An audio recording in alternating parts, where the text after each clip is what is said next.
Bonjour à toi, bonne année à toi encore si on ne s'est pas revu depuis la fin de l'année dernière. Bonne année 2025, paix sur toi, santé en toi et cœur d'offrande en tout ce que tu vis. Le temps de Noël, le temps du jour de l'an, c'est aussi un temps de famille où on se côtoie, on se raconte des histoires. C'est comme ça que je t'invite aujourd'hui dans mon coin de prière, dans ma chambre. Je te raconte une histoire que je viens de vivre et que je réalise qui est véritablement en lien avec la fête de Marie, Mère de Dieu. Hier, c'était sa fête à Marie, Mère de Dieu. Les théologiens nous diront, c'est le plus grand titre de gloire de la Vierge que d'être mère de son Dieu, mère de son Créateur. Parce que quand il y a eu le concile d'Éphèse en 431, les pères se sont mis d'accord parce qu'il y en a qui disaient que Marie avait donné la vie à Jésus pleinement homme, le Verbe fait chair pleinement homme, mais pas à sa divinité. Mais les pères du concile ont dit on ne peut pas séparer. Jésus, il n'est pas homme, puis il est Dieu. Il y a les deux natures réunies en sa personne. Alors il est pleinement homme, pleinement Dieu, et le Verbe s'est fait chair, et c'est Marie qui a donné naissance au Verbe, au Fils de Dieu. Mais ce qui appartient à la mère appartient aussi à l'enfant.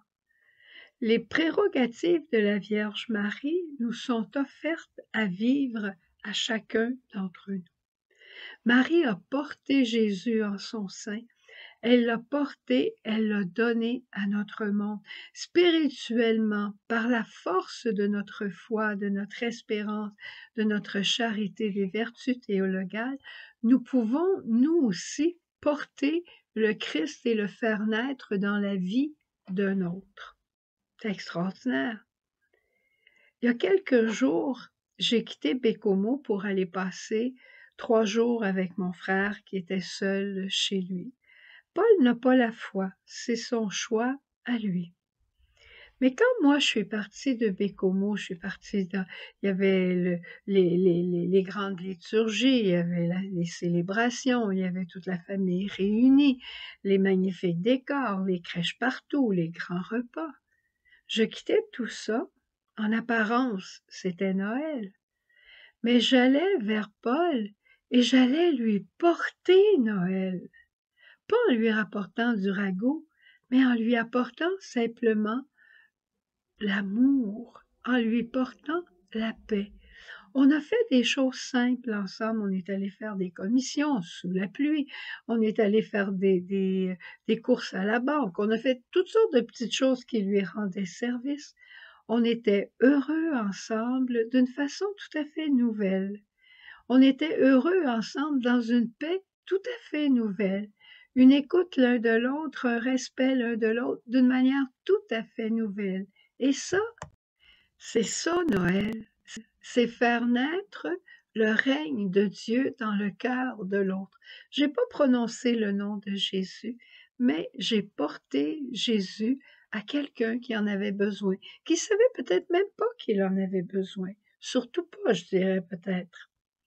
Extraordinaire. Ça a été un Noël merveilleux ces 3 jours que j'ai passés avec Paul. Et j'en suis très reconnaissante. Mais tu sais le secret de cette histoire? Je crois que je t'avais raconté qu'une de nos petites sœurs avait témoigné d'une visite de famille qu'ils avaient fait quand elle était enfant. Les enfants de sa famille n'avaient pas envie d'aller dans la famille du papa ou de la maman, je me souviens pas, parce qu'il y avait trop souvent de la chicane, de la division. Alors, en partant de leur maison, la maman, toute pédagogue qu'elle était, remplie de foi, avait dit aux enfants, on va prier le chapelet en s'en allant. Oh ben là, les enfants étaient encore plus découragés. Ils se disaient, non seulement il faut aller visiter les mon oncle et ma tante, mais en plus, il faut dire le chapelet. Eh bien, la maman les a gagnés. Ils ont dit le chapelet et ça a été leur plus beau voyage de famille. Quand j'ai entendu ça, Et j'ai dit ça à la compagne avec qui j'étais pour aller à Montréal. Elle aussi, Mireille s'en allait visiter des membres de sa famille.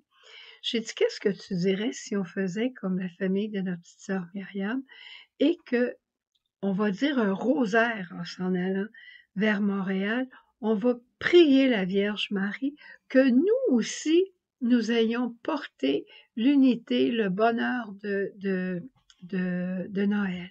J'avais l'impression de porter Jésus, de porter Noël à mon frère. C'est extraordinaire, je ne peux pas te dire d'autre chose. Mais le secret, c'est la Vierge Marie. C'est elle qui est mère. C'est elle qui nous partage sa maternité. C'est notre maternité parce que nous sommes tous appelés, notre âme est appelée à être mère. Notre âme est appelée à engendrer la vie, à donner la vie de Dieu à nos frères. Alors, je te dirais presque, fais donc comme j'ai fait. C'est extraordinaire. Noël, ce n'est pas de recevoir, c'est de donner.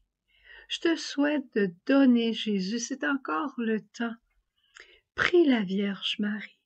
Prie la Vierge Marie, elle te dira comment le faire. Je peux pas te le dire, moi, mais elle te le dira.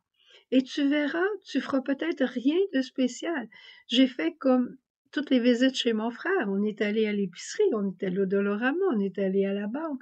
Sous la pluie, on a fait des choses bien ordinaires. J'ai fait à manger.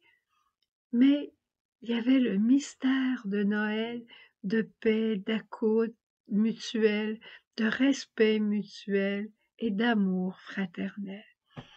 C'est ce que je voulais te partager aujourd'hui. La fête de Marie, Mère de Dieu, c'est aussi une fête pour ses enfants, pour toi et pour moi. Au revoir. Belle journée, on se retrouve demain.